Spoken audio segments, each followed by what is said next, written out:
სრულდება ის პროცესი, რომელიც მრავალი თვის განმავლობაში მიმდინარეობს, ჯერ კიდევ წინა საარჩევნო პერიოდიდან. შეგვიძლია ვთქვათ, რომ ეს ერთ-ერთი ყველაზე турბულენტური წელი იყო და დავიწყოთ ბოლო პროცესების შეჯამებით. მადლობა, რომ ჩვენთან ერთად ხართ. ერთი თვე გახდება მალე, რაც აქციები მიმდინარეობს. როდესაც 28 ნოემბერს განცხადება გააკეთეთ, ელოდით ამ რეაქციას და ამ პროცესებს რაც განვითარდა. კიდევ ერთხელ მოგესალმებით, მადლობა მოწვევისთვის. ჩვენ ზოგადად ველოდით, რა თქმა უნდა, წლის ბოლომდე ასეთი ტიპის მცდელობას ოპოზიციის მხრიდან. ოღონდ ცოტა უფრო გვიანი იყო დაგეგმილი ამ პროცესების დაწყება, უკავშირებდნენ ამას 16 დეკემბერს, როცა ევროკომისიას მინისტრთა საბჭოს ევროკავშირში უნდა მიიღო გადაწყვეტილება მოლაპარაკებების არ გახსნასთან დაკავშირებით, ეს უნდა გამხდარიყო საფუძველი იმისათვის, რომ საბაბი უფროსურად რომ მათ დაეწყოთ საპროტესტო აქციები და გადასულიყვნენ ძალადობაზე.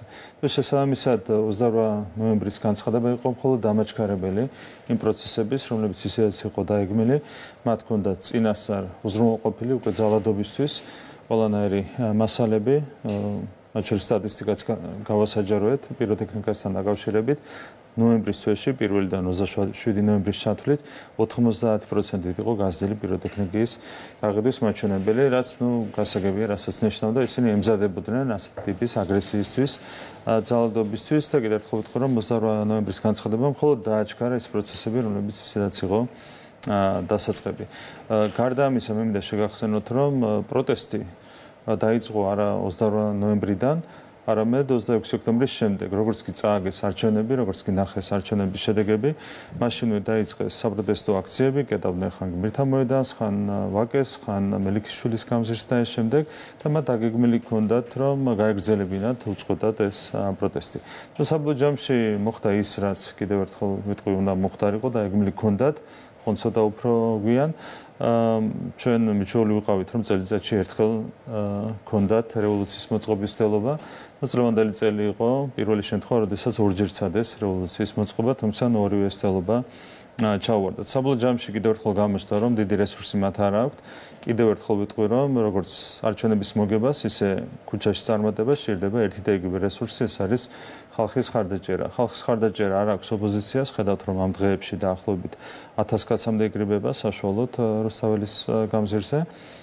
შესაბამისად, მათ არაფრის მიღწევის რესურსი არ აქვს და საბოლოო ჯამში მოუწევთ, რა თქმა უნდა, არჩევნების აღიარება და დღეს იყო ერთი ფაქტი, ხო? მათ უარი არ თქვეს დაფინანსების მიღებაზე სამმა პოლიტიკურმა პარტიამ, ეს იყო ნაცმოძრაობა, ლელო და გახარიას პარტია, რითაც მათ აღიარეს საბოლოო ჯამში არჩევნების შედეგები. რა თქმა უნდა, ასეთი ნაბიჯები მომავალშიც გადაიდგმება და კიდევ ერთხელ მე მგონია, რომ შეიძლება ჩვენ შეგვასწრონ ფებრუარში პარლამენტში ეს იმედი საქმე.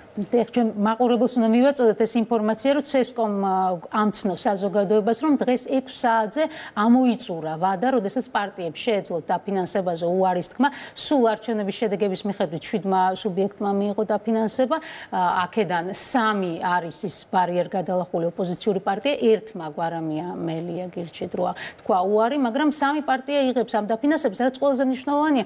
შედეგების მიხედვით, ხო, ანუ აღებული ხმების რაოდენობის მიხედვით იღებენ ამ დაფინანსებას და ეს არის პრაქტიკულად არჩევნების შედეგების აღიარებაც, ანუ ლეგიტიმაცია შეიძლება რეალურად ასეა, ბარიერ გადალახული 4 პარტიიდან 3 აღიარა არჩევნების შედეგები. დღეს, ანუ გვარამიას პარტიის გარდა 3-ვემ და გარდა ამისა, ვინც ვერ გადალახა ბარიერი, დამატებით 2 პარტიამ, ესაც ეკუთვნოდა დაფინანსება, ასევე აღიარა არჩევნების შედეგები. როცა იღებ დაფინანსებას არჩევნების საფუძველზე, ამით აღიარებ, რა თქმა უნდა, არჩევნების ლეგიტიმურობას. ხო, რაც შეეხება ამ მოთხოვნებს, რომელსაც ჩვენ ქუჩაში ვხედავთ, არის ორი ტიპის მოთხოვნა, ერთი ვადამდელი არჩევნები, ერთია, რასაც ახლა ფაქტებით ვსაუბრობთ, რომ მათ შორის CSCOS ნაწილზე რაც ახლა ბრძანეთ, მაგრამ ეს პარტიები ამბობენ, რომ მithხოვენ ვადამდელ არჩევნებს და დაკავებული ადამიანების გათავისუფლებას. და ციფრებზეც სხვათა შორის გადავებიან ხოლმე, რომ საქართველოს მოსახლეობის უმრავლესობა რუსთაველის გამზირზე დგასო, ამ განცხადებებს დარწმუნებული ვარ მოისმენთ. რა პასუხი აქვს პრემიერ-მინისტრს? რაც შეეხება ადამიანების რაოდენობას, ჩვენ ამას ვაქცევთ ბუნებრივია ყურადღებას. ქუჩის პროტესტს აქვს სხვადასხვა დატვირთვა, როდესაც ქუჩაში გამოდის რეალურად 100,000, 200,000 და 500,000 კაცი და როცა გამოდის 10,000 კაცი, როგორც დღეს მაგალითად მოხდა 1000 კაციც არ იყო დღეს შეგრებილი რუსთაველის გამზირზე. ხო, ამას აქვს თავისი მნიშვნელობა, ოპოზიცია არის ძლიერად თუ არ არის ძლიერად, ეს არის გამოხატული, რა თქმა უნდა, პირველ რიგში ხალხის რაოდენობით. რესურსი აქვს ნული. აქედან გამომდინარე მათი საუბრები რიგარაში არჩევნებზე არის ისეთივე ფუჭი, როგორც იყო 4 წლის წინ.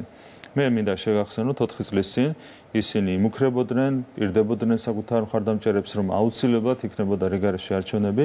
ყველა ეს პოლიტიკოსი, რომელიც სათავეში უდგას დღეს ამ 4 პოლიტიკურ პარტიას, საკუთარ მხარდამჭერებს ატყუებდა, რომ აუცილებლად იქნებოდა რიგარაში არჩევნები, თუმცა ჩატარდა არა რიგარაში, არამედ რეგიონი არჩევნები 2024 წლის ოქტომბერში. ასეთივე ჩვეულებრივი სტანდარტული მორიგი არჩევნები ჩატარდება 2028 წლის 28 ოქტომბერს, ანუ ცნობილია უკვე მომდევნო არჩევნების თარიღი 4 წელიწადში იქნება არჩევნები და მე ყველას ურჩევდი, რომ აქედანვე დაიწყო მზადება 2028 წლის საპარლამენტო არჩევნებისთვის.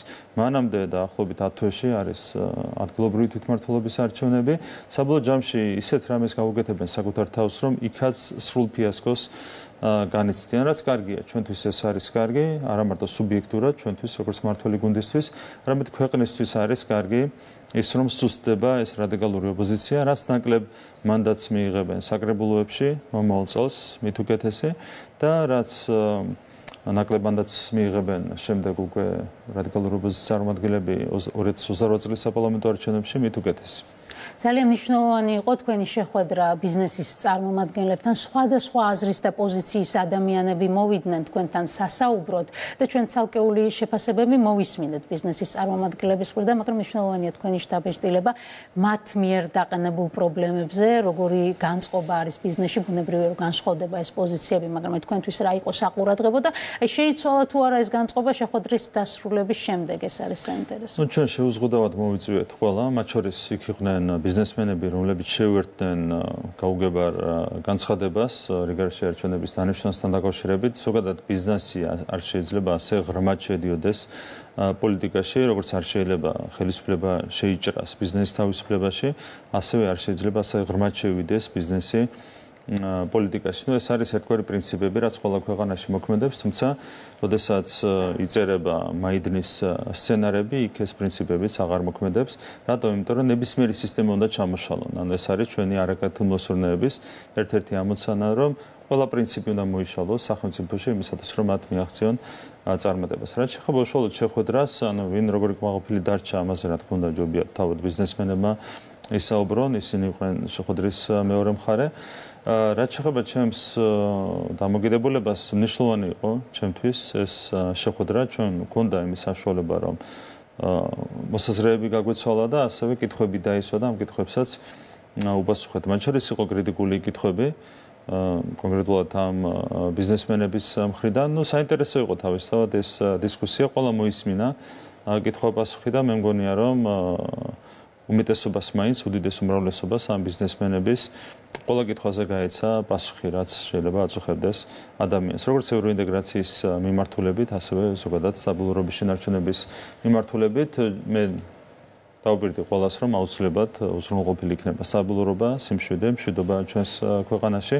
ასეთი მოკლევადიანი რყევები, რა თქმა უნდა, ყოველთვის აისახება ბიზნესზე, იგივე ლარის კურსზე და ამ შემდეგ, თუმცა გახსოვთ, რომ ყოველ ჯერზე ჩვენ ძალიან მალე ვახერხებდით ხოლმე როგორც კურსის დასტაბილურებას, ასევე ზოგადად ეკონომიკური მდგომარეობის დასტაბილურებას და ახლაც ასეა, როგორც კი ეს ძალადობრივი რესურსი გამოეცალა ოპოზიციას, მაშინვე დასტაბილურდა ლარის კურსი, რა თქმა უნდა, ეროვნული ბანკის როლიც იყო აქ ძალიან მნიშვნელოვანი და ეკონომიკური პროცესებიც თანდათანობით სულ უფრო მეტად სტაბილურდება და იანვრიდან ველოდებით, რა თქმა უნდა, რომ სრული მასშტაბით აღდგება ეს ეკონომიკური ზრდის ტემპი, რაც ჩვენ გვქონდა მთელი ამ 4 წლის განმავლობაში. ამიტომ ამ კუთხით ბიზნესს, რა თქმა უნდა, არაფერი ემუქრება.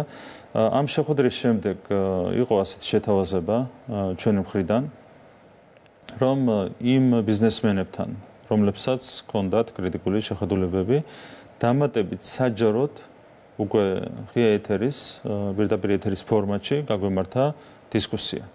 თქვენ გახსოვთ, რამდენჯერ შევთავაზე სხვადასხვა სუბიექტს, სხვადასხვა ადამიანს საჯარო დისკუსია ყველა ამ თემაზე.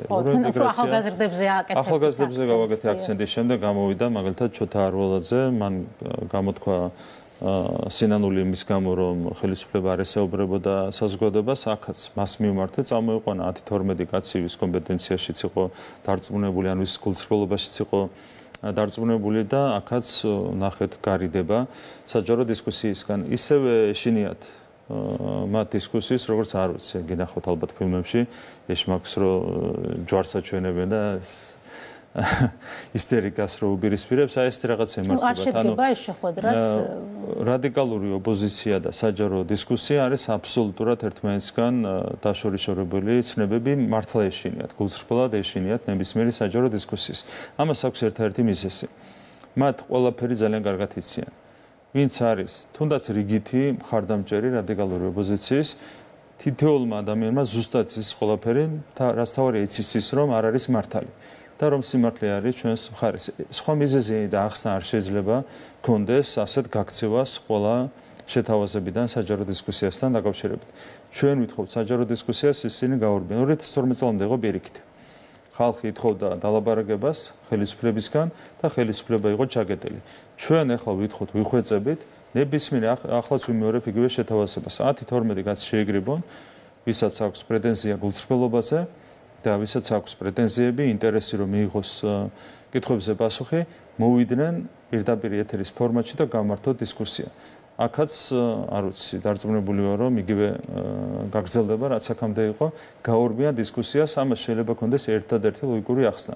მათ იციან, სად არის სიმართლე და ამიტომ ეშინიათ ასეთი დისკუსია. იმედის მაყურებელმა და აქაც ბოდიში, ან ბიზნესთან შეთავაზება როცა იყო, მათაც მე გთხოვეს, რომ სახელებით არ დაგვეკონკრეტებინა, მაგრამ მათაც და ნუ მიხვდება ალბათ ხალხი ვიზეც არის საუბარი, უარი განაცხადეს საჯარო დისკუსიას.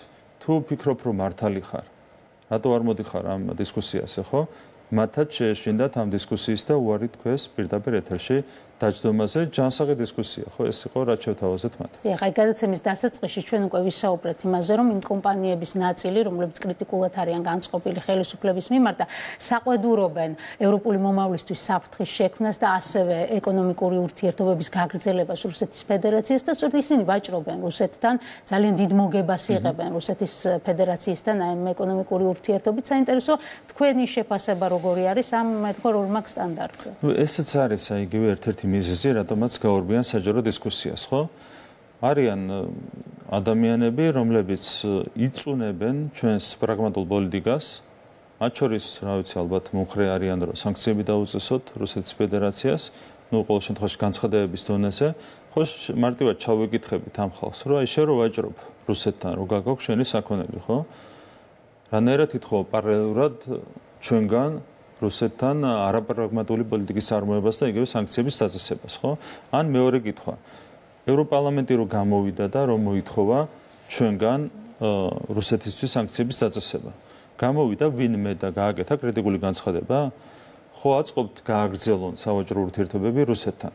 და ამაში ჩვენ ვერ გავკითხავთ მათ პირიქით. ჩვენ თვითონ ვართ მომხრე იმისა, რომ სავაჭრო ურთიერთობები რუსეთთან შევინარჩუნოთ, მაგრამ შენ რო ხარ ბიზნესმენი და რო სარგებლობ ამ ყველაფრით, ხო, და გაქვს სავაჭრო ურთიერთობები, ეკონომიკური შემოსავალს იღებ რუსეთთან ვაჭრობით, ხო?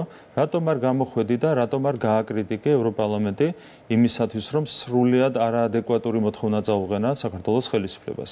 თუ შენ ხარ მოქალაქე, ამ ქვეყნის მოქალაქე და თუ გრძნობ პასუხისმგებლობას იმასე, რომ უნდა დაიცვა ყველგან შენი სახელმწიფოს და შენი ქვეყნის ინტერესები. რატომ არ გამოხვედი და არ გააკრიტიკე ევროპარლამენტის აბსოლუტურად არაადეკვატური მოთხოვნა, ან სხვა ევროპელი პოლიტიკოსების აბსოლუტურად არაადეკვატური მოთხოვნა? ამ კითხვებზე არ აქვთ პასუხი. მაგიტო ვერ ჯდებიან ვერცერთ დისკუსიის ფორმატში, რომ არც ერთ კითხვაზე მათ არ აქვთ პასუხი, ჩვენ ყველა კითხვაზე გვაქვს პასუხი. ამ შფოთს და ფონს ამძაფრებს ისიც, რომ ჩვენ გვესმის უპრეცედენტოდ კრიტიკული განცხადებები, როგორც ვაშინგტონიდან, ასევე ბრიუსელიდან, გადაწყვეტილებები, მათ შორის შეერთებული შტატებიდან სტრატეგიული პარტნიორების გაჩერებაზე, ასევე პასპორტების თემა, კარგად იცის ჩვენ მომაყურებელმა, რომელიც დიპლომატიურ პასპორტებს და ვიზო მიმოსვლის შეზღუდვას ეხება კონკრეტულად ამ მიმართულებით, ასევე ცალკეული ქვეყნების გადაწყვეტილება, რამდენიმე ქვეყანა, მათ შორის ბალტიისპირეთის წარმომადგენლები მიიღეს სანქციებთან დაკავშირებით გადაწყვეტილებები და შესაბამისად ეს ფონი ამ თვალსაზრისით უფრო და უფრო მძაფრად აღქმადია ადამიანებისთვის. რას უპასუხებდით იმ ადამიანებს, რომლებიც ისმენენ ყოველდღიურ რეჟიმში განცხადებებს, რომ ოცნებამ გადაუხვია ევროპული გზიდან და პლუს ხედავენ ამ გარკვეულ ქმედებებს, როგორც ვაშინგტონიდან, ასევე ბრიუსელიდან? აი, იგივე იმ შეხვედრაზე ამ თემაზეც გქონდა საუბარი და ძალიან მარტივი პასუხი გავეცით ამ შეკითხვას, ხო, გადაუხვიეთ თუ არ გადაგვიხვიეთ ჩვენ კურსიდან. ჩვენ გავაკეთეთ განცხადება 28 ნოემბერს, სადაც იყო ერთი საუბარი იმაზე, რომ ჩვენ დღის ეს რიგში არ ვაყენებთ მოლაპარაკებები კონკრეტულად ერთ-ერთ საკითხს, ეს არის მოლაპარაკების გახსნა, რასაც ამდენი ხანია იყენებენ შანტაჟისთვის საქართველოს წინააღმდეგ. და ერთადერთი რამაა ჩვენთვის მნიშვნელოვანი, რომ კვარტალში ერთხელ რო იგრებება ევროპული საბჭო, კვარტალში ერთხელ შანტაჟისთვის არ დაიტოვონ ეს საკითხი და კვარტალში ერთხელ არ უთხრან ქართულ ხალხს, რომ აი არ გიხსნიან მოლაპარაკებებს. ეს ხო ერთადერთი რისი დაშვება ჩვენ არ გვინდოდა. დანარჩენი ყველაფრისთვის ვართ მზად. იგივე განცხადებაში, რაც გაკეთდა 28 ნოემბერს, პირველივე აბზაცში იყო ხაზგასმით ნათქვამი, რომ ევროპული ინტეგრაცია არის ჩვენი უალტერნატივო არჩევანი. ევროპული ღირებულებები ჩვენთვის არის უალტერნატივო და ეს ყველაფერი ლაიტმოტივად გასდევდა მთელ წერილს. თუ ადამიანს გააზრება უნდოდა ამ ყველაფრის, ხო? ძალიან მარტივად იკითხებოდა, შავი თეთრზე ეწერა. მაგრამ ამ განცხადებებში ჩვენ პირიქით ვნახეთ, რომ გააჩერა საქართველოს ხელისუფლებამ, მათ შორის ევროპელი მაღალჩინოსნების საუბრობენ ამაზე. ეს ტყუილი, ხო? ტყუილი ხო იყო, მაგრამ შენ რო ხარ დაუშვათ ბიზნესმენი, ხო? იმ კონკრეტულ მაგალითებს საუბრობ ისევ, ხო? შენ არ ხარ ხო ნებისმიერი რიგითი მოქალაქე და ცოტა მეტი პასუხისმგებლობა უნდა გქონდეს, რომ წერილს გაეცნო თავიდან ბოლომდე, თუ არ გიყურებია პირდაპირ ეთერში, წაიკითხე, გაეცანი, ხო, რა ეწერა იმ წერილში. პირველივე აბზაცში რო წერია, რომ არა თუ არ ვაჩერებ მე ევროინტეგრაციას, არამედ ყველაფერს გავაკეთებ იმისათვის, რომ კონკრეტულად 2030 წელს გავხდე ევროკავშირის წევრი ქვეყანა. 90%-ზე მეტ შევასრულებ როგორც ასოცირების შეთანხმების, ისე თავისუფალი ვაჭრობის შეთანხმების ვალდებულებების. ეს რო გიდევს წინ და ამ ტყუილს იჯერებ, რომელიც მოიგონა ჯერ მთავარმა ფორმულამ და პირველმა და შემდეგ ევროკავშირის ელჩმა გაიმეორა, აი ამას რო იჯერებ. ხო, აქ კეთილსინდისიერების პრობლემას ხვდა მე პირადად, ხო? ან არის გულგრილობა საკუთარი ქვეყნის მიმართ. შენ თუ გამოდიხარ მე პოლიტიკური განცხადებით, რო ხარ ბიზნესმენი მაგალითად, ან ნებისმიერი სხვა, თუ შენ ამ პასუხისმგებლობას იღებ შენ თავზე, რომ გამოხვიდე პოლიტიკური განცხადებით, კეთილი ხო უნდა ინებოდა ეს განცხადება ხო უნდა წაიკითხო, რის საპასუხოდაც საუბრობ. მაგრამ არა, იქ შავი თეთრზე ეწერა ეს ყველაფერი, ესენი მაინც გამოდიან და იმეორებენ იგივე ტყუილს, რაც გაავრცელა ნაცმოძრაობის მედიამ და რაც ამცხოვრად გაიმეორა ევროკავშირის ელჩმა. ეს ნიშნავს ერთ-ერთ რამეს. ეს არის არაკეთილსინდისიერება. მათ იციან ყველაფერი, ამიტომ გაურბიან აქ საჯარო დისკუსიას. ყველაფერი ძალიან კარგად იციან, რომ არავითარი ევროინტეგრაცია ჩვენ არ შეგვიჩერებია, რომ ეს იყო ჩვეულებრივი ტყუილი, ერთადერთი რაც ეთქვა ჩვენი მხრიდან, რომ ჩვენ დღის ეს რიგში არ ვაყენებთ მოლაპარაკებების გახსნის საკითხს ჩვენი მხრიდან. მარტო ეს იყო ნათქვამი.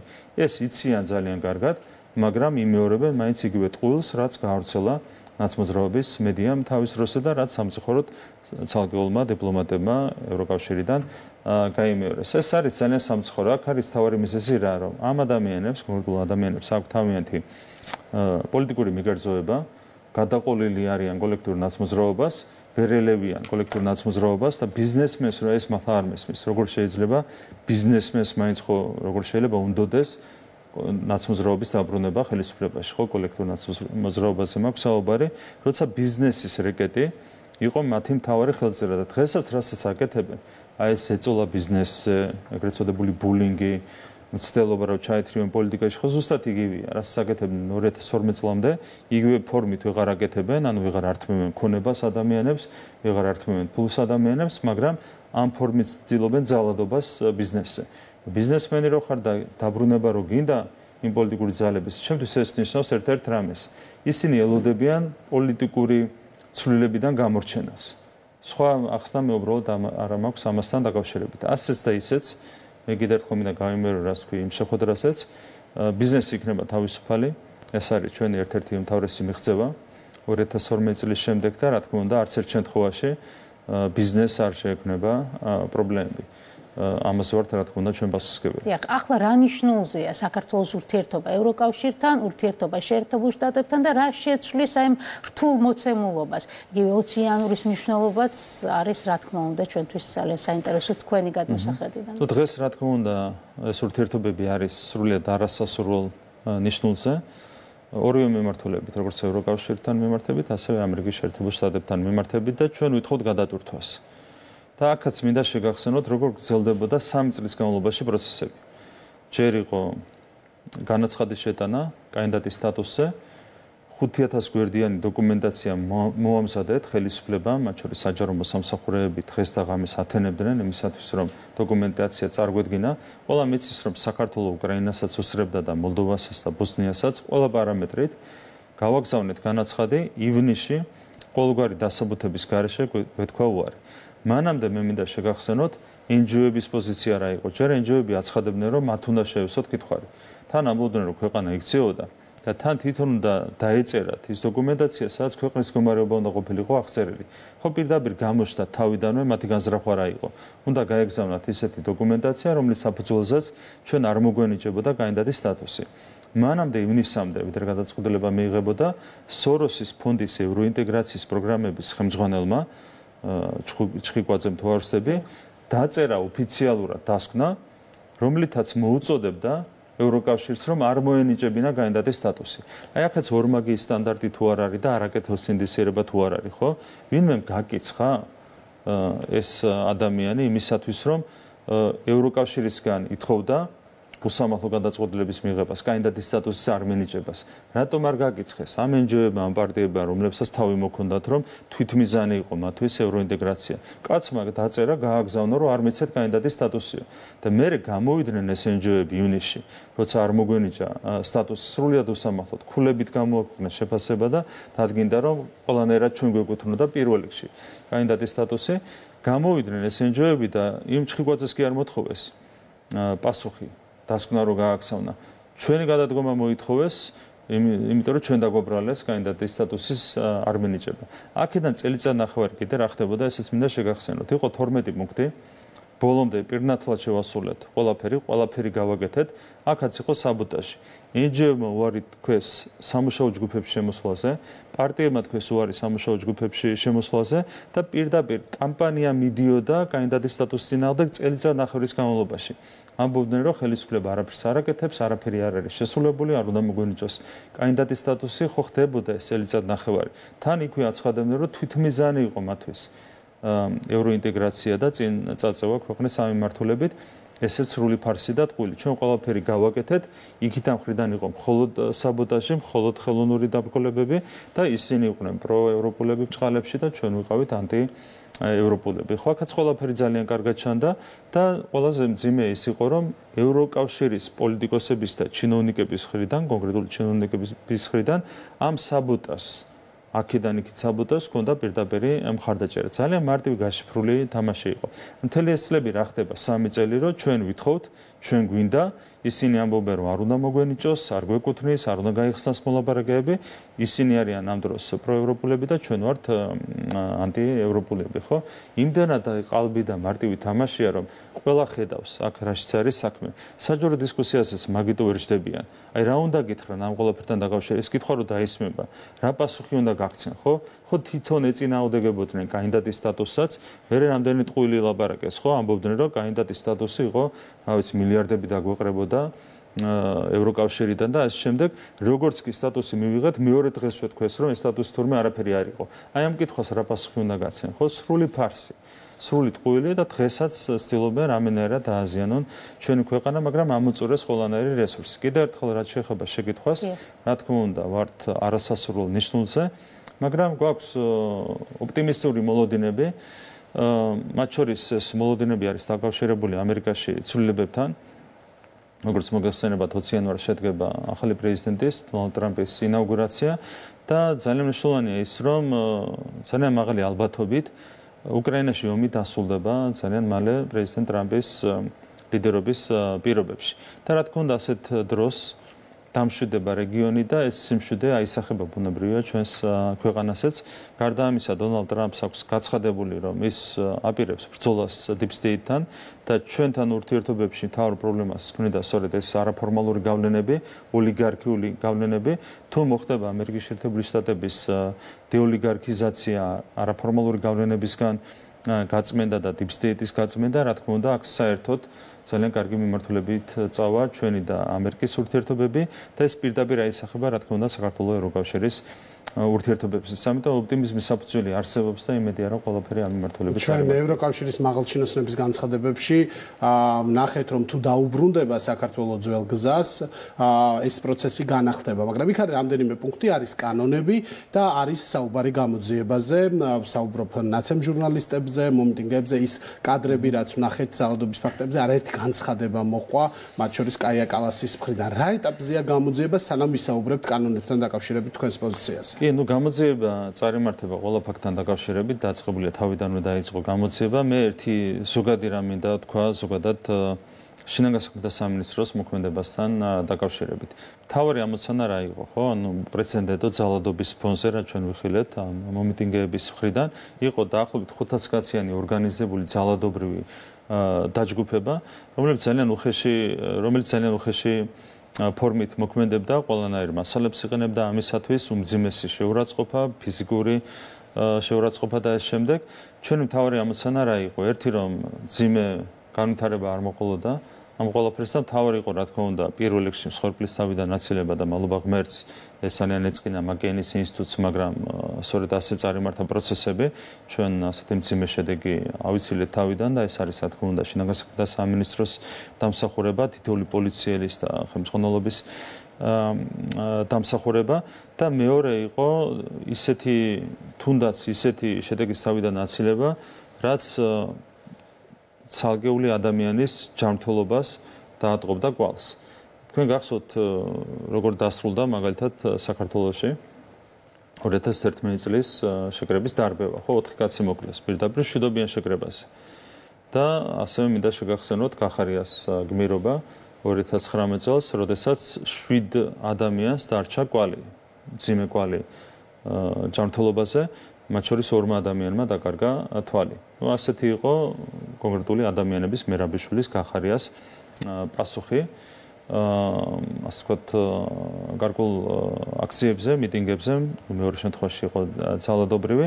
ჩვენი მთავარი ამოცანა იყო, რომ რა თქმა უნდა, მსხვერპლი აგვეცილებინა თავიდან და არა მარტო მსხვერპლი, არამედ ასეთი მძიმე კვალი ჯანმრთელობაზე აგვეცილებინა თავიდან და ეს მთავარი ამოცანა არის შესრულებული და ეს არის შინაგან საქმეთა სამინისტროს დამსახურება. რაც შეეხება ცალკეულ გადაცდომებს, მათ შორის მძიმე ინციდენტებს, რაც ძალიან უსიამოვნო იყო, ამაზე გამოძიება მიმდინარეობს და რა თქმა უნდა, ეს გამოძიება ბოლომდე უნდა მივიდეს, მაგრამ აქეთ ერთხელ მინდა ხაზი გაუსვა ერთ რამეს, რომ როდესაც ერთხარეს გმობ ასეთ ინციდენტებს და ძალადობრივ ქმედებებს, ჯერ უნდა დაიწყო ინიციატორებით და უნდა დაგმო შესაბამისი ადამიანების თუმცა ჩვენ ვისმენთ, რომ ეს მშვიდობიანი პროტესტის ხელი შეშლა, ცალკეულმა ორგანიზაციებმა ასევე დაწერეს, მათ შორის Human Rights Watch-მა, ბოდიში დავასრულებ უკაცრავად, Human Rights Watch-მა დაწერა, რომ ეს იყო სისტემური ძალადობა ადამიანებს.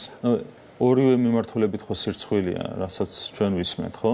ერთი რომ სისტემური ძალადობა იყო, ეს არის სირცხვილი, სამარცხვინო ტყუილი, რასაც ამბობენ, და მეორე ის რომ მშვიდობიანი პროტესტი იყო, ესეც არის სამარცხვინო ტყუილი. ასეთ სამარცხვინო ტყუილს რო ისმენენ ჩვენი მოქალაქეები დასავლური სივრციდან, ეს რა თქმა უნდა ძალიან მძიმე დაისახება დასავლური ინსტიტუტების რეპუტაციას და კიდევ ერთხელ მინდა გაგახსენოთ თვითონ ევროკავშირის კვლევით, ევრობარომეტრის კვლევით, ბოლო 6 თვეში ეს ამ აქციებამდე და ამ აქციების მერეც იქნებოდა რა თქმა უნდა ეს ტენდენცია 6%-ით არის დაკლებული დობა ევროპული სტრუქტურების მიმართ, ევროპული ბიუროკრატიის მიმართ ქართულ საზოგადოებაში. ასეთ სამარცხვინო განცხადებებს რო ისმენენ ჩვენი თანამოქალაქეები, რა თქმა უნდა, ეს აკნინებს ევროპული ბიუროკრატიის რეპუტაციას საზოგადოების თვალში. რატო აკეთებენ ამას, მე არ ვიცი, უბრალოდ ვიცი, რატომაც აკეთებენ, მათ აქვთ კონკრეტული პოლიტიკური ამოცანა, უნდათ ამ ქვეყნის უბედურებაში გახვევა, ამას ვერ მიაღწიეს, საუბარი მაქვს კონკრეტულ ბიუროკრატებზე, ჩინოვნიკებზე, კონკრეტულ პოლიტიკოსებზე, რომლებიც კონკრეტულ გავლენას მიღვებიან, ვერ მოახერხეს ეს და ახლა ამ სამარცხვინო განცხადებებით ცდილობენ, რომ რაღაცნაირად ზიანი მიაყენონ ხელისუფლებას და ქვეყანას, თუმცა წარუმატებელია მათი ეს ცდილობა. ევროკავშირი 2 კანონს განიხილავს ევროინტეგრაციის გზაზე ბარიერად და განსაკუთრებით გამჭვირვალობის კანონთან დაკავშირებით ძალიან მნიშვნელოვანი იყო ევროსაბჭოს გენერალური მდივნის ვიზიტი და ის შეთანხმება დისკუსიასთან დაკავშირებით სამუშაო ჯგუფის ფორმატში. არის თუ არა ეს ძალიან მნიშვნელოვანი პრეცედენტი, რომ რაღაც ყინული დაიძრა თითქოს და უკვე არის სივრცე იმისთვის, რომ თქვენი პოზიცია და არგუმენტები, რაც აქამდე საჯაროდ არაერთხელ განგიცხადებიათ, გააგებინოთ, აუხსნათ და ეს იყოს მიღებული მართლაც ევროპელი მაღალჩინოსნების მხრიდან. კი, კიდევ ერთხელ გვინდა დავადასტუროთ, რა თქმა უნდა, მსადყოფნა, რომ ნებისმიერ ფორმატში ჩავერთოთ, ძლივს ნახეთ ერთი ევროპელი, ვინც ჩვენთან გამოთქვა მსაობა დისკუსიასთან დაკავშირებით. რომ ამ კანონთან დაკავშირებით დავსკდეთ და ვიმშელოთ. პირველი ევროპელია, ახლა საოცარი რამეა, პირველი ევროპელია, რომელმაც გითხრა, რომ სად არის დაждდეს დისკუსიისთვის ამ კანონთან დაკავშირებით. მანამდე იყო ცალმხრივი უხეში განცხადებები, ყოველგვარი დისკუსიის გარეშე, იქაც რამდენჯერ მოვითხოვეთ ჩვენ დისკუსია და ყოველჯერზე გითხრეს უარი. ასეთ დროს, რა თქმა უნდა, შეუძლებელია არ დაეთანხმო პარტნიორს და მაშინვე დაუდასტურეთ ჩვენი მსაუბრა, რომ ვიმშელოთ ამ კანონთან დაკავშირებით. თუ გვეტყვიან, რომ რაღაც არ მოწონთ, აგვისაბუთებენ, რა არ მოწონთ ამ ყველაფრის და ეს შემდეგ, აბსოლუტურად ღია ვართ, როგორც მაშინ ვიყავით ღია დისკუსიისთვის, ახლაც ღია ვართ დისკუსიისთვის და ასევე ცვლილებისთვის. თუ დაგვისაბუთებენ, რომ კანონში რაღაც არის ისეთი, რაც შეიძლება იყოს პრობლემური. ამ კანონს რაც შეეხება კიდევ ერთხელ მინდა ზოგადად შევეხო, რას ნიშნავს ეს კანონი? ეს არის კანონი NGO-ების გამჭვირვალობის შესახებ და სინამდვილეში უფრო სწორი და ზუსტი სათაური რო დავარქვათ, არა იურიდიული სათაური, ეს არის კანონი რევოლუციის გამჭვირვალობის შესახებ. ჩვენ NGO-ების ხელით რამდენჯერმე მოგვიწყვეს რევოლუციის ცდელობა ჩვენს ქვეყანაში და ჩვენ ვამბობთ მარტივ რამეს, ანუ ჩვენ კი არ უპირისპირდებით როგორც ასეთი ამ კანონით რევოლუციას, ეს არ არის კანონი რევოლუციის წინააღმდეგ. ეს არის მხოლოდ და მხოლოდ კანონი რევოლუციის გამჭვირვალობის შესახებ. კი ბატონო, ცადე რევოლუციის მოწყობა, მაგრამ მოდით რა გეთილინებით და ცადეთ ეს ყველაფერი გამჭვირვალეთ. ხალხმა იცოდეს, ვისი ფულით გამოყავთ ისინი შეკრებებზე, ხონდა იცოდეს ეს საზოგადოება. როცა მაგალითად ეხლაც NGO-ები აფინანსებდნენ კონკრეტული მასალებით უზრუნველყოფას, მათ შორის მოძალადეების, ხო?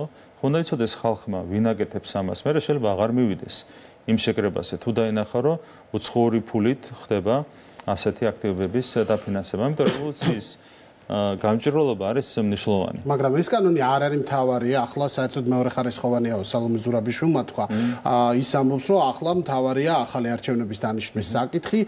თქვენი ოპონენტები ასევე იშველიებენ ევთო ოდირის დასკვნიდან იმ კრიტიკულ პასაჟებს, რომელიც არის მოცემული და შესაბამისად ისევ არჩევნებზე მსჯელობენ, რადგან რაღა დროს ეს კანონია და საერთოდ მანდატიც კი არ ქონდა ევროსაბჭოს წარმომადგენელს, რომ ამაზე მსჯელაო. ხო, ევროსაბჭოს ლიდერს თუ არ აქვს, პირველ ბერს თუ არ აქვს მანდატი, მაშინ ვის აქვს მანდატი, ეს ერთი.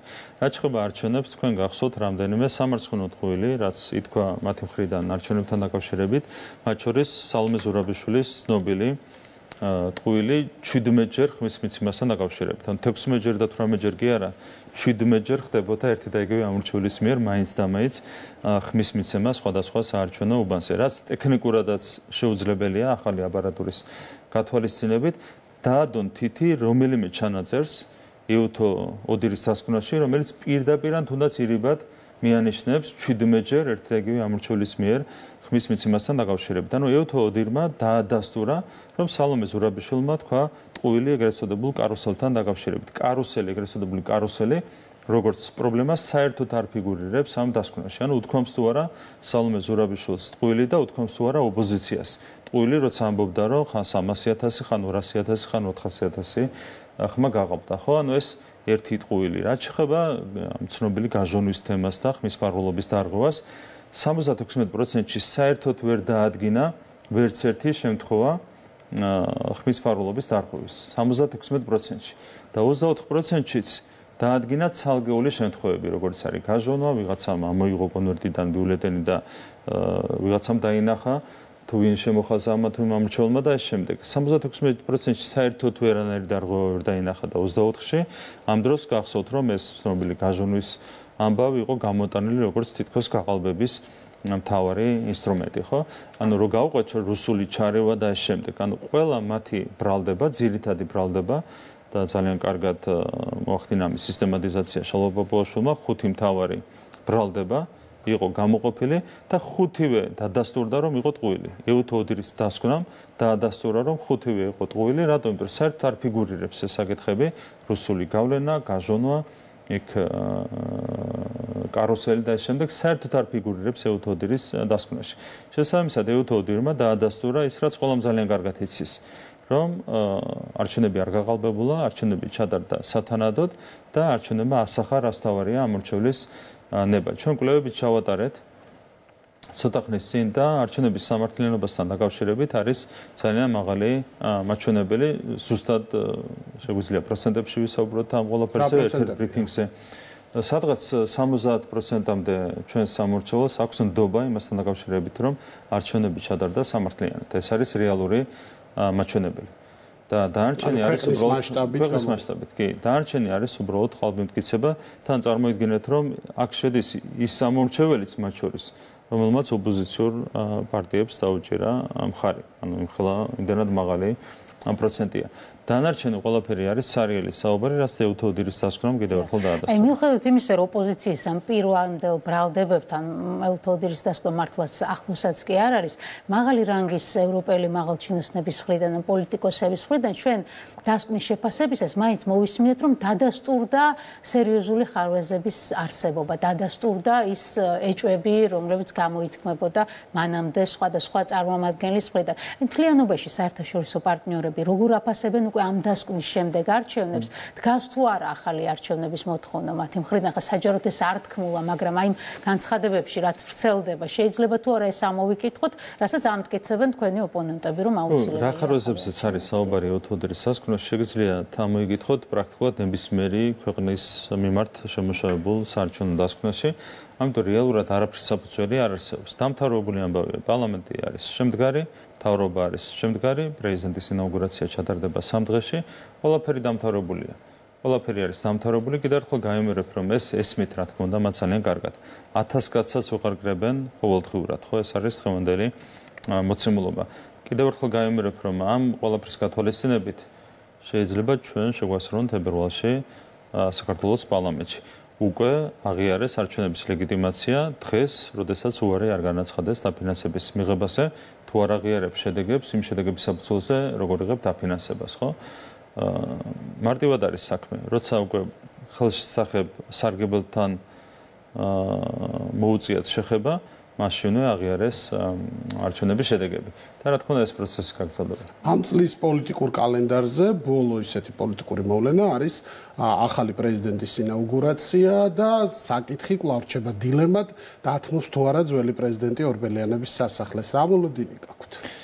ნუ მე მგონია რომ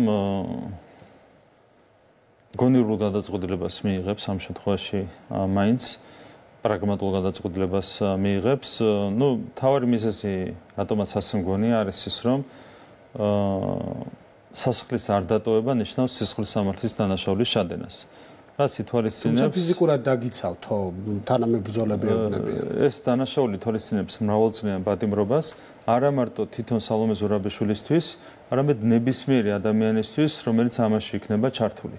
ხა შეიძლება თავი გაძიროს პატრონების დავალებით სალომე ზურაბიშვილმა და ხშირად მარტივად წირავენ ხოლმე საკუთარ აგენტებს ეს პატრონები, მაგრამ ნუ მას მოუწევს დამატებით გაძიროს პირობითად 100 კაცი, რომელიც მასთან ერთად გამაგრდება ათონელის რეზიდენციაში. ამიტომ მე არ მგონია ხა ამაზე რამდენად შეიძლება თუ დაავალეს არ ვიცი, ყველაფერი შეიძლება გააკეთოს. ერთადერთი ვერსია, როცა მე უშვებ ამის გაკეთებას სალომე ზურაბიშვილის მხრიდან, არის ის, რომ მას ძალიან ხისტად ავალებენ რეზიდენციაში დარჩენას, სხვა შემთხვევაში ხა თავი გაძიროს ციხისთვის თან მრავალწლიანი პატიმრობისთვის 72 წლის ქალმა ან გაძიროს 100 ადამიანი თუ 150 ადამიანი ციხისთვის თან მრავალწლიანი პატიმრობისთვის, ეს არ მგონია მაინც რეალური დავალების პირობებშიც კი მე მგონია რომ წინააღმდეგობის გაწევა შეესწება.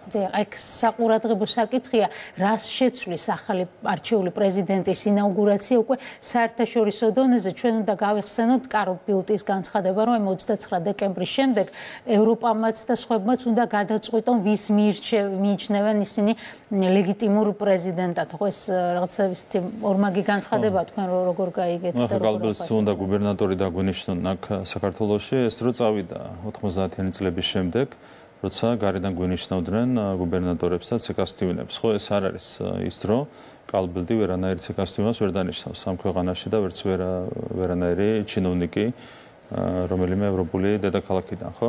ეს არ არის ის დრო, ჩვენ ვართ მადლობა ღმერთს დამოუკიდებელი და სუვერენული სახელმწიფო და რა თქმა უნდა ბოლომდე დავიცავთ ჩვენ სუვერენიტეტს.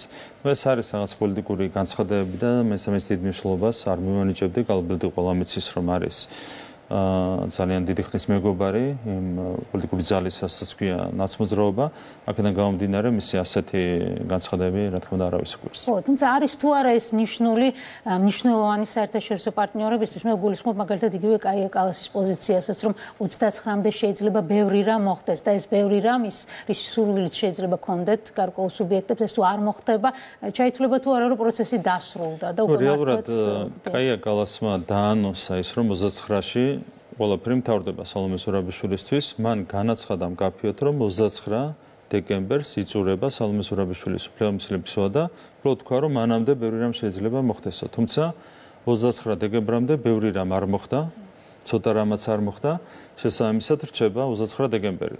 და კაია კალასმა განაცხადა, რომ 29 დეკემბერს სალომე ზურაბიშვილის უფლებამოსილების ვადა იწურება.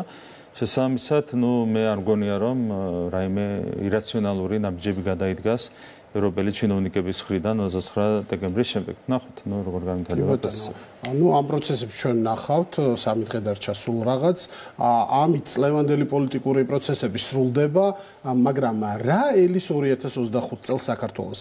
თქვენი ოპონენტები ყოველდღიურად არწმუნებენ იმ ადამიანებს, ვისაც ესაუბრებიან და მათ აუდიტორიას, რომ ქვეყანა არის იზოლაციაში, რომ ვითარება უფრო გამძაფრდება, რომ ეკონომიკა წავა უფრო და უფრო უკან-უკან, ინფლაცია იქნება ძალიან სერიოზული გამოწვევა და ასე შემდეგ. ანუ აპოკალიფსის სურათს, რომელსაც თქვენი ოპონენტები ხატავენ, თუ დაჯდები და მოისმენ, მართლა შემაძრწუნებელი. აი, რას ეთყოდით მოქალაქეებს? როგორი წელი ექნებათ 2025 წელი? რა თქვენი მოლოდინები?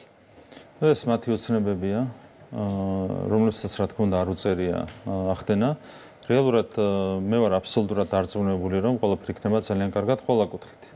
ერთი რომ ჩვენი სურვილია ურთიერთობების გადატვირთვა და ამის რესურსი არსებობს, განსაკუთრებით იმ ფონზე თუ მალე დასრულდება უკრაინაში ომი, მე ვფიქრობ რომ წინ ვერაფერი დაუდგება ურთიერთობების გადატვირთვას და ჩვენ ამისთვის ვარ თავიდან ბოლომდე მზად. რაც შეეხება ეკონომიკას, თქვენ იცით რომ ამ ბოლო 4 წლის განმავლობაში ჩვენ გამოვიარეთ 4 მცდელობა რევოლუციის და ამის მიუხედავად ჩვენ 40 მილიარდით გავზარდეთ საქართველოს ეკონომიკა. პირველ ადგილზე გავედით ეკონომიკური ზრდით, არა მარტო ფართო რეგიონში, არამედ ევროპის მასშტაბით. აქ ველოდებით ჩვენ მეტი სიმშვიდესაც 2025 წელს და რა თქმა უნდა ეს დამატებით ხელს შეუწყობს კიდევ უფრო მეტ სტიმულირებას ეკონომიკისთვის. შესაბამისად, მე ვფიქრობ, რომ ეკონომიკური თვალსაზრისით 2025 წელი იქნება ძალიან კარგი, არანაკლებ კარგი, ვიდრე იყო წინა წლები ამ 4 წლის მანძილზე და ვფიქრობ, რომ დამატებით გაზრდაც შეგვიძლია ეკონომიკური ტემპების. ეს ერთი და ძალიან ბევრი პროექტი გვაქვს, რომელიც არის უკვე დაწყებული, რომელიც ძალიან მალე დაიწყება, ძალიან მასშტაბურ პროექტებზე მუშაობთ. ეს ეხება იგივე შეგახსენებთ აეროპორტის პროექტს, ეს ეხება საუნივერსიტეტო რეფორმას და ეს შემდეგ. ყველა მიმართულებით გვექნება ძალიან სერიოზული ძვრები და 4 წლის თავზე ჩვენი ქვეყანა განვითარების სრულიად სხვა დონეზე გადავა. ჩვენი პროგრამა ითვალისწინებს ამას. 4 წლის თავზე ქვეყანა იქნება განვითარების სრულიად სხვა ეტაპზე და სრულიად სხვა დონეზე და რა თქმა უნდა მომავალი წელი იქნება ძალიან კარგი სტარტი ამისთვის, ძალიან კარგი რესტარტი უпроსორად ამისათვის. ყველაფერი გაკეთება იმისათვის, რომ მშვიდობა შევინარჩუნოთ, ბევრად უფრო რთული წლები გამოვიარეთ ჩვენ გასული 4 წლის მანძილზე. მშვიდობას აუცილებლად შევინარჩუნებთ, სიმშვიდე შევინარჩუნებთ ჩვენს ქვეყანაში და ეკონომიკური ზრდა კიდევ უფრო მეტად დაჩქარდება. ეს არის ჩვენი პასუხისმგებლობა. ამისთვის კონკრეტული გეგმა გვაქვს გაწერილი ჩვენ სამთავრობო პროგრამაში და ყველაფერს გავაკეთებთ იმისათვის, რომ ამ პროგრამის თითეული პუნქტი თავიდან ბოლომდე პირნათლად შესრულდეს. თქვენ ასევე არაერთხელ აღნიშნეთ, რომ მაქსიმუმს გააკეთებთ ლიბერალური ფაშიზმის დასასრულებლად ამ ქვეყანაში და ამ პრობლემაზეც უნდა ვისაუბროთ, იმიტომ რომ ეს ძველი პრობლემაა, მაგრამ ახლა არის განსაკუთრებულად გამძაფრებული. რა სენს მოტივაციას მოხდს, რა ახალისებს ამ განწყობებს, ამ ძალიან მავნე განწყობებს საზოგადოებაში და როგორ წარმოგიდგენიათ გათავისუფლება მისგან? მე ვფიქრობ, ლიბერალური ფაშიზმისგან საქართველოს გათავისუფლება არის ნომერ პირველი ეროვნული ამოცანა. გამოწვევა არის ნომერ პირველი და შესაბამისად ამოცანაც არის ნომერ პირველი. ლიბერალურ ფაშიზმს აქვს კონკრეტული ინსტრუმენტები, და ჩვენ უნდა დაუპირისპირდეთ, რა თქმა უნდა, ამ ინსტრუმენტებს, როგორც ამერიკას აქვს თავისი deep state, რომელიც ანგრევდა მთელი 4 წლის მანძილზე ამერიკის შეერთებულ შტატებს, ეს დონალდ ტრამპის სიტყვებიც არის, სხვათა შორის, მან თქვა პირდაპირ, რომ თუ ამერიკა არ დაანგრევს deep state-ს, deep state-ი დაანგრევს ამერიკის შეერთებულ შტატებს. 4 წლის განმავლობაში deep state-ი და ეს არაფორმალური გავლენები, ოლიგარქიული გავლენები ანგრევდა ამერიკის შეერთებულ შტატებს. და არა მარტო ამერიკის შეერთებულ შტატებს, ნახეთ რა დამართა მსოფლიოს deep state-ის, ასე ვთქვათ, გავლენებმა, ხო? სრული დარღვევა სიმშვიდის და მშვიდობის მსოფლიოს მასშტაბით. ჩვენს გარშემო განსაკუთრებით უკრაინა, ახლო აღმოსავლეთი, სირია, უბედურება ხდება ყველგან ჩვენს გარშემო. არაერთი ომი გადახდა არაერთ ქვეყანას ამ წლების განმავლობაში, ეკონომიკური პრობლემები, ევროკავშირში არის უმძიმესი ტენდენციები ეკონომიკური თვალსაზრისით. ეს არის საერთო ვითარება. ხო, ეს ყველაფერი მოიტანა, რა თქმა უნდა, არაფორმალურმა გავლენებმა და ეგრეთ წოდებულმა deep state-მა. ჩვენ გვაქვს ჩვენი პატარა deep state-ი საქართველოში და ჩვენთვისაც ზუსტად ასეთივე პრინციპული ეროვნული ამოცანა deep state-თან დაპირისპირება, გულისხმობ ლიბერალურ ფაშიზმს, რომელსაც აქვს თავისი ინსტრუმენტები ჩვენს ქვეყანაში, ანალიზი რა თქმა უნდა გვაქვს გაკეთებული. რა თქმა უნდა, იქნება ფინანსური ინსტრუმენტები მათ შორის, ხო, ერთ-ერთი მიზანი სხვათა შორის გამჭვირვალობის კანონის ეს იყო, რომ ფინანსური წყაროები გაგვეხადა გამჭვირვალე ამ არაფორმალური გავლენებისთვის და რევოლუციების გამოდმებული მცდელობისთვის. არის კონკრეტული ინსტრუმენტები და ამას უნდა დაუპირისპირდეთ. შესაბამისად, აქაც არის რესურსი, რომ 4 წლის თავზე სრულად სხვა ეტაპზე გადავიდეთ, განვითარების, ჩვენ deep state-ი უნდა მოვშალოთ, რასაც განასახიერებს, რა თქმა უნდა, ის ძალები, რომლებიც კოლექტიურ ნაცმოძრაობაში მოიაზრება სხვადასხვა განშტოებებით, სხვადასხვა ინსტრუმენტებით, ჩვენ შეგვიძლია ბევრი რამ გავაკეთოთ იმისათვის, რომ ერთხელ და სამუდამოდ დავამშვიდოთ ეს ქვეყანა.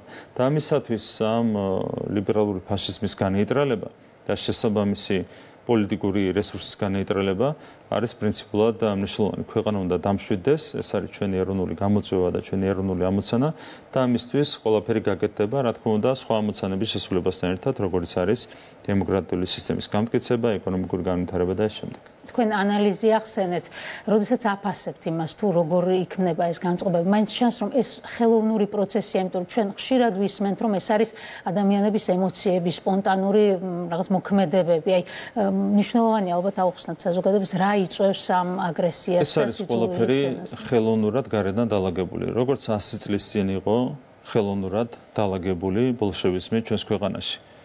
რატომ იყო ქართველი ბოლშევიკი ზუსტად ისეთი, როგორც იყო რუსიან, ყაზახი ბოლშევიკი?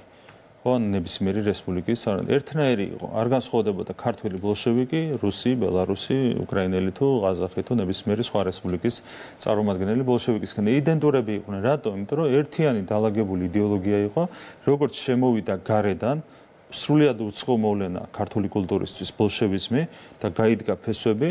აი ასე ხდება ზუსტად დღესაც. გარე დაფინანსება, გარე გავლენები, deep state-ის გავლენები და ასე ხდება ხელოვნურად საქართველოში ლიბერალური ფაშიზმის გავრცელება. და იგივე ხდება ხშირად მოყავს ხოლმე სლოვაკეთის მაგალითი. ჩართეთ რობერტ ფიცოს 10-წუთიანი ვიდეო, რა მექანიზმებითაც მუშაობს სლოვაკეთში ლიბერალური ფაშიზმი, ზუსტად იგივე მექანიზმები მოქმედებს საქართველოშიც. ეს არის ქართული კულტურისთვის სრულიად უცხოა მოვლენა. როგორც გამოიწვიეს ხელოვნურად მაიდნის დროს ემოციები უკრაინულ საზოგადოებაში. რა მოუტანა ამ ყველაფერმა უკრაინას? მანამდე უკრაინა 2013 წელს, მინდა შეგახსენოთ, მაიდნამდე იყო სახელმწიფო სუვერენიტეტით, ტერიტორიული მთლიანობით, ეკონომიკა ვითარდებოდა, თითქმის 200 მილიარდი იყო უკრაინის ეკონომიკა. ამ ტემპით, სტანდარტული ტემპითაც რო გაგრძელებული იყო განვითარება, მინიმუმ 400 მილიარდი დოლარი იქნებოდა დღეს უკრაინის ეკონომიკა, შეიძლება 9 ტრილიონსაც მიიღწია. დღეს უკრაინას დაკარგული აქვს 20% ტერიტორიების, მორღვეულია მთლიანობაში სუვერენიტეტი, რასაც ქვია, ასეთ მძიმე ვითარებაში, რა თქმა უნდა, ასეთია საერთო სურათი. აქვს უმძიმესი ვითარება ეკონომიკის კუთხით, 200 მილიარდს ვინჩივის, ამაზე ბევრად ნაკლები, 400 ვინჩივის უბრალოდ 200-ზე ბევრად ნაკლებია დღეს ეკონომიკა. წარმოგიდგენთ 2013 წლის შემდეგ ნომინალური ეკონომიკა არათუ საერთოდ ვერ გაიზარდა, პირიქით არის მნიშვნელოვნად შემცირებული, ინფრასტრუქტურა განადგურებული, მათ შორის ენერგეტიკული თვალსაზრისით მთლიანად დაკარგა დამოუკიდებლობა 20% ოკუპირებული კიდევ ერთხელ და 100,000-ობით ადამიანი არის დაღუპული, რაზეც პრეზიდენტ ტრამპიც საუბრობდა. აი ეს არის რასაც იწვევს ხოლმე გარედან ხელოვნურად დალაგებული ემოციები. როგორც იყო ხელოვნური მაიდანის დროს ემოციები, ასეთივე ხელოვნური იყო რა თქმა უნდა საქართველოშიც. ეს არის კოორდინირებული მოქმედება, რისი მიზანიც არის ლიბერალური ფაშიზმის იდეოლოგიურად გავრცელება ქვეყანაში. მერე მიზანი არის ქვეყნის არევა, ხელისუფლების შეცვლა, აგენტურის დასმა და ამ აგენტურის დასმის შედეგები რაც არის სხვა ქვეყნებში, კი ვნახეთ, ხო? არ არის შემთხვევა პრაქტიკულად, რომ ასეთი მოვლენების შემდეგ ყისიერად ომში არ გახვეულიყო ქვეყანა. რადგან მაიდნის სცენარი ახსენეთ, სხვა შეიძლება აქ მაყურებელს უნდა უთხრათ, რომ ოპოზიციის წარმომადგენლები აღარანაირად არ ერიდებიან ამ პარალელების გავლებას თბილისში მიმდინარე მოვლენებსა და უკრაინულ მაიდანს შორის. ისინი პირდაპირ ამბობენ, რომ აი როგორც კიევში, ისე აქ და ასე შემდეგ, მაგრამ ეს ცალკე საკითხია. და ერთი რამე მინდა ბოდიში ვთქვა, რომ საქართველოს დღევანდელი საქართველოს არ არის 2013 წლის უკრაინა. ეს არის სახელმწიფო მტკიცე ინსტიტუტებით, მათ შორის მტკიცე ძალოვანი სტრუქტურებით და აქ შეუძლებელია იმ სცენარის გათამაშება, რაც გაათამაშეს 2013 წელს და რითაც დაღუპეს უკრაინა.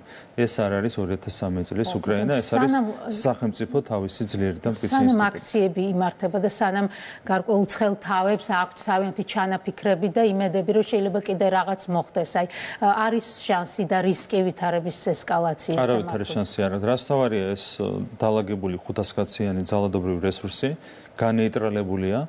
და შესაბამისად, როცა არ გაქვს ძალადობის რესურსიც და ხალხი არ გამოდის შეკრებებზე, ასე დროს რა თქმა უნდა არავითარი შანსი არ აქვს, რომ რაიმე ესკალაცია მოხდეს. ანუ თქვენ საუბრობთ იმაზე, რომ თუ პროცესები გლობალურად დავაგდა იმ თანმიმდევრობით, რასაც პროგნოზირებთ, საქართველოში პოლიტიკური ამბები განვითარდება პარლამენტის შიგნით და არა პარლამენტის გარეთ ქუჩაში. მე ასეთი მოლოდინი მაქვს, რომ სხვა გზა რადგან არ აქვს ოპოზიციას, მათ ურჩევნიათ, რა თქმა უნდა, შემოვიდნენ ოპოზიციაში. თებერვალში მე მგონი ასე იქნება, პირველი უსხლომასე შეიძლება გავსებული ვნახოთ, სხლომათა დარბაზი, ნუ სხვა შემთხვევაში ისინი უბრალოდ ჩაიდენენ პოლიტიკურ თვითმკვლელობას. არ ვიცი, ნახოთ როგორ წავა ეს პროცესები. ეს იქნება მათი გადაწყვეტილება თუ ისე დირექტივებს რა თქმა უნდა, მხოლოდ და მხოლოდ ნული დამოუკიდებლობა. აი, თავარი რაც უნდა გააცნობია, რომ საზოგადოებამ არის ეს, რომ არც ერთ გადაწყვეტილებას ეს ადამიანები, ამ 4 პარტიის წარმომადგენლები არ იღებენ დამოუკიდებლად. და ესეც არის ერთ-ერთი მიზეზიც, რატომაც მუდმივად არიან თვითდაზიანების რეჟიმში. ყოველ ჯერზე ისინი ასრულებენ დავალებას და არც ერთ შემთხვევაში არ იღებენ საკუთარ დამოუკიდებელ გადაწყვეტილებას. ამიტომაც უწევთ ხოლმე ხშირად თვითდაზიანების რეჟიმში ყოფნა. 100%-ით, ანუ სრულად თითოეული მათი ნაბიჯი არის ნაკარნახევი, არა, თუნდაც საკუთარ იმაზე აღარ ვამბობ, რომ არ აინტერესებთ არაფრად ეროვნული ინტერესები ჩვენი ქვეყნის, ხო? საკუთარ ინტერესებსაც კი ვერ მიყვებიან. ერთადერთი, რასაც მიყვებიან, არის გარე დავალებები და მოქმედებენ მხოლოდ ამ დავალებების გარნახით, მეტი არაფერი. მადლობა, საქართველოს პრემიერ-მინისტრი ირაკლი კობახიძე იყო ჩვენი სტუმარი. წლის ბოლოს მთავრობის მეთაურმა შეაჯამა ეს პოლიტიკური მოცემულობა, რომელიც გვაქვს ქვეყანაში. ისთვისაც კიდევ ერთხელ მადლობა. მადლობა საინტერესო საუბრისთვის. ვემშვიდობებით მაყურებელს, მადლობა რომ გიყურებთ. ნახვამდის.